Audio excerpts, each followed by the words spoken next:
aqui acompanhando e atualizando vocês em tempo real sobre todas estas falas. A gente segue agora, começando a nossa rodada de entrevistas. Chegou a hora da gente receber a economista Ariane Benedito. Sempre muito bem-vinda à programação da BMC News. Ariane, obrigada pela sua presença mais uma semana. Bom dia, Paula. Bom dia a todos. Imagino, o prazer é sempre meu poder estar aqui com vocês todas as terças-feiras.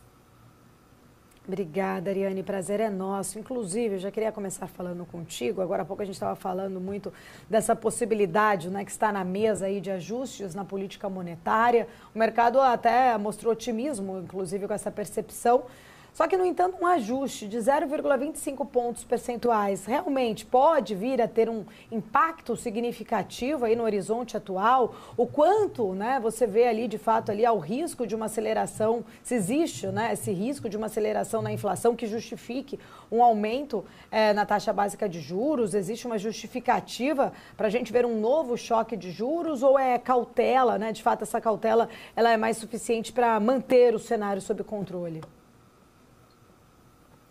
Paula, eu sou do grupo que não vê riscos aumentados para uma necessidade de um aumento de juros, uma subida de juros de novo aqui no Brasil, né? Principalmente para a visão inflacionária. Já fiz os ajustes nos modelos, já fizemos os estresses de cenários para contemplar essa abertura das expectativas, essa pressão nas implícitas, né? E olhando também para o cenário de atividade brasileiro, que só no primeiro semestre o Brasil cresceu praticamente, né?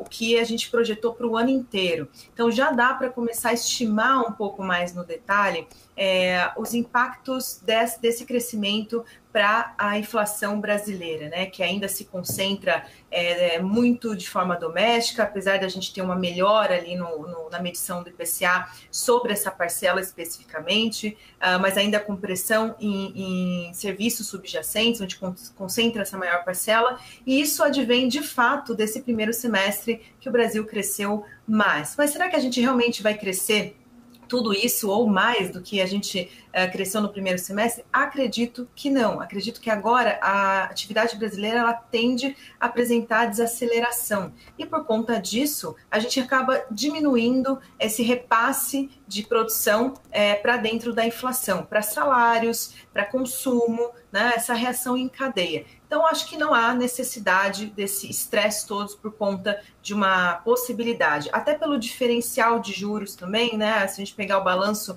do Banco Central, de que o peso maior ficou para o risco internacional e com toda essa discussão da possibilidade do Powell, né, do Banco Central americano trazer de fato essa redução de juros agora em setembro, afastaria, né, uma questão crítica da gente ter essa competitividade por um diferencial de juros ainda com os Estados Unidos, né, para não desfavorecer tanto a nossa moeda e nem o fluxo aqui para o país.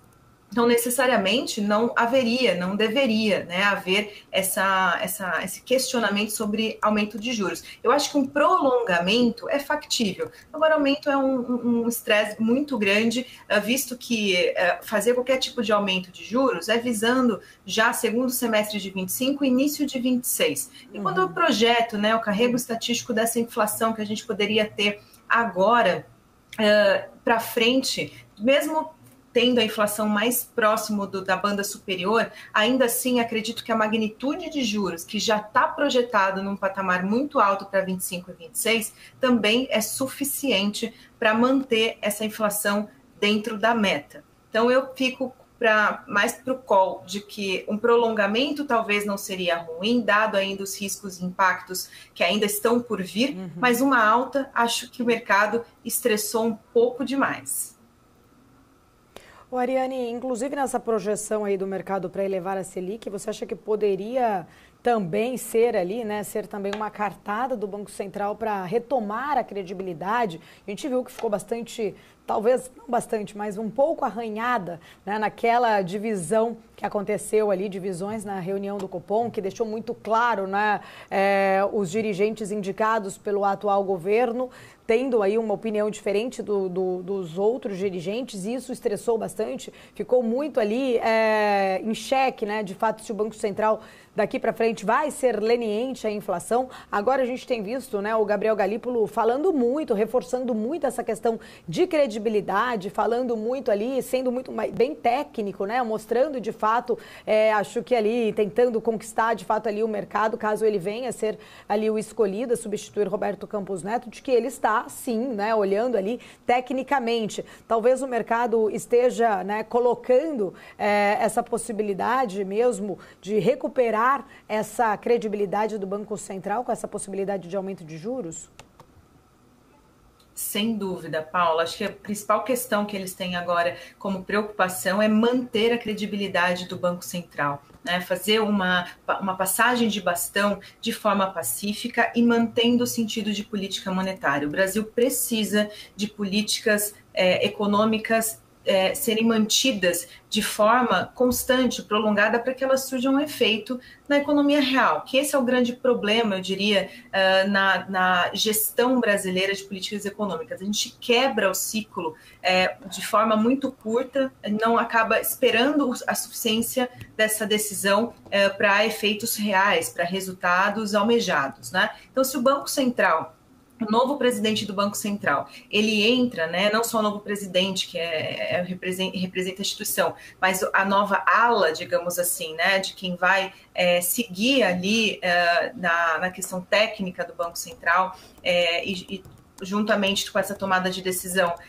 for diferente a condução da política monetária de hoje, o mercado vai cobrar com certeza e vai, obviamente, gerar ruídos em torno da imagem do Banco Central, que a gente precisa de continuidade de políticas econômicas. Isso vale também para outras políticas, fiscal, política cambial, a gente precisa, né, políticas de investimento, reinvestimentos, enfim, e gestão também, né, tudo que envolve política econômica. E essa caixinha da política monetária, a gente também tem vivido a questão como se fosse uma guerra de braços ali do Banco Central com o mercado, né? Quem vai prevalecer? Então, o Banco Central precisa sempre se mostrar comprometido, obviamente, é a função primária dele, de estabilidade econômica, de controle de preços, e o teor das falas acabam ficando um pouco mais hawkish, como o mercado gosta de chamar, mais duro, né? Nesse momento em que a necessidade de ancorar as expectativas de fazer o mercado acreditar mais é muito importante. Mas isso não quer dizer, né, que forçará o Banco Central a trazer uma taxa de juros mais alta, e também, se não for feita, não quer dizer que quem está sentando ali está fazendo uma política monetária contrária daquilo que foi proposto pelo Roberto Campos Neto e toda a técnica que hoje a gente tem no Banco Central. Na verdade, o que deve conduzir a decisão de política monetária não é a política, e sim a conjuntura econômica, né? O que traz ali as variáveis, bem como o Galípolo colocou ontem, Paula, na sua fala, onde ele diz sobre a responsabilidade e que o Banco Central está aberto a fazer, se for necessário, né, se for visto que há necessidade de aumento de juros visando a estabilidade de preços e econômica, mas, né, que vai depender dos dados até a próxima reunião. Essas foram as falas do Galípolo e mostra, de fato, essa questão da responsabilidade, da credibilidade, mas visando, como você bem falou, a questão técnica, né? Porque tem essa discussão no mercado e o sentimento do público geral de que o Banco Central vai ter essa intervenção política, né, dado, enfim, a própria conjuntura política do nosso país, mas que o Banco Central ele deve ser um órgão separado, né? Um órgão agora, né, sim, totalmente independente, autônomo de tomar essa decisão da tendência de política monetária. E é isso que o mercado espera deles, é isso que a gente espera deles, e eles estão correspondendo com as falas nesse sentido. Então, toda vez que a gente tem um estresse de curva de juros, como a gente presenciou, e agora o mercado já discutindo, né, entramos a semana discutindo essa questão de uma Selic mais alta, na sequência, com esse tom de responsabilidade, a gente vê a curva longa cedendo, né? A curva aberta ainda com todas essas incertezas, é normal que precifique, né, uma abertura, mas a longa, que era a minha preocupação na data de ontem, já mostrou fechamento. Então, por enquanto, fica esse sentimento, de fato, de incerteza do que pode vir na próxima decisão e dividindo ali as alas técnicas de realmente aumento ou manutenção. Ariane, bom dia para você. Sempre muito bom poder conversar contigo. Eu estava aqui pensando, imaginando, né, os cenários e até porque ficou muito vocal no mercado essa situação de elevar juros, várias casas, grandes casas inclusive, elevando essa projeção, falando de 12%. E eu ficava pensando se o cenário mudou muito, né? E lembrando também que o mercado ele acabou errando, né, em algumas precificações quando falou que o ciclo de afrouxamento monetário poderia chegar a 9%, 8%, alguns lugares falando, né, sem grandes alterações no cenário. Agora, um cenário que mais acaba preocupando é o cenário fiscal e o cenário de inflação. Pegando esse gancho do fiscal, a gente tem a apresentação da lei orçamentária, não se sabe ainda se vai votar, se não vai votar por conta de alguns problemas ou rusgas ali com o poder legislativo, mas essa apresentação na próxima semana poderia ser determinante até mesmo para cravar essas expectativas do mercado, se de repente o orçamento do ano que vem tiver muito fora, tiver um déficit muito elevado, se precisar fazer mais cortes, mais contenções, contingenciamentos. Talvez o dado da semana que vem acabe sendo esse grande driver aí para as expectativas do mercado e para ele efetivamente saber se vai manter essa percepção, se vai bater o pé que o Banco Central deva mesmo elevar o juro. Talvez seja o grande driver aí do mercado em relação a essa política monetária. Bom dia, Felipe. Com certeza. O fiscal brasileiro é e continuará sendo o principal vetor de volatilidade, não só para final de 2024, mas para os anos subsequentes também, porque é uma tratativa muito delicada, que vai demandar esforços anualmente, dado as peças orçamentárias. Então, essa pauta, a gente vai ver ela, né, no contexto de decisão de políticas econômicas com uma certa frequência. E toda vez que a gente se aproxima de uma votação de pauta sobre algum assunto, seja ela em questão ao orçamento, ou seja ela sobre as questões da reforma tributária, o mercado fica mais inseguro, fica averso a risco, a gente começa a ter abruptas volatilidades, porque a precificação do risco no câmbio e nos ativos de risco, né? Fora o impacto exterior que a gente já está sofrendo, dado essa conjuntura sensível do Brasil por conta do assunto fiscal, né? E sim, acredito que o mercado ele já trabalha com uma possibilidade pior na projeção de fiscal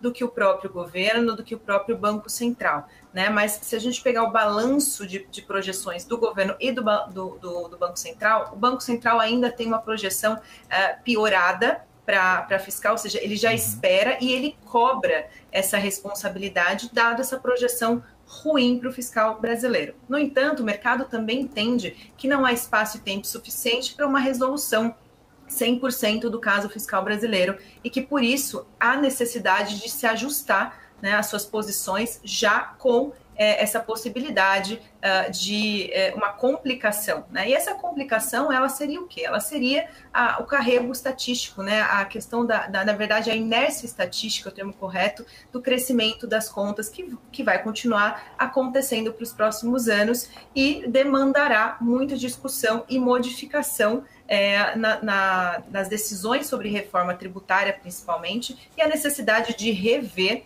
toda essa agenda fiscal que não terminou, simplesmente porque a gente teve alguns andamentos. Então, é esperado que, obviamente, o Banco Central continue alertando na sua decisão, né, a cada reunião do Copom sobre a responsabilidade fiscal. Acho que isso vai ser uma pauta fixa.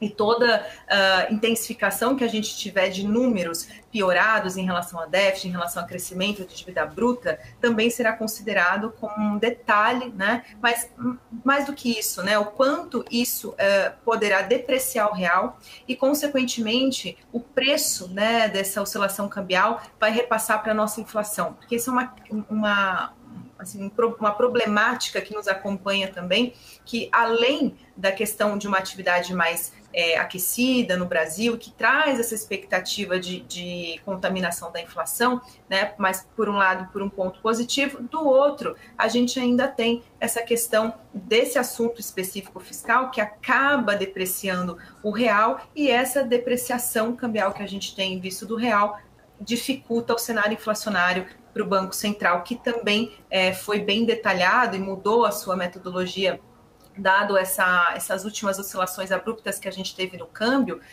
para que se ajuste e que ele tenha mais firmeza de fazer uma tomada de decisão para trazer, principalmente, né, o Banco Central também já trabalha com uma inflação próximo da banda superior, mas que ele consiga manter pelo menos a inflação dentro do sistema de metas e que ela não saia de forma desordenada, como aconteceu ali 21, 22, que exigiu do Banco Central um esforço maior. Mas isso por uma questão de uma crise específica com mudança estrutural econômica. Agora o que a gente tem é a tentativa de explicar hiato do produto, taxa neutra, dado esta mudança, que ainda também é incerto para o Banco Central.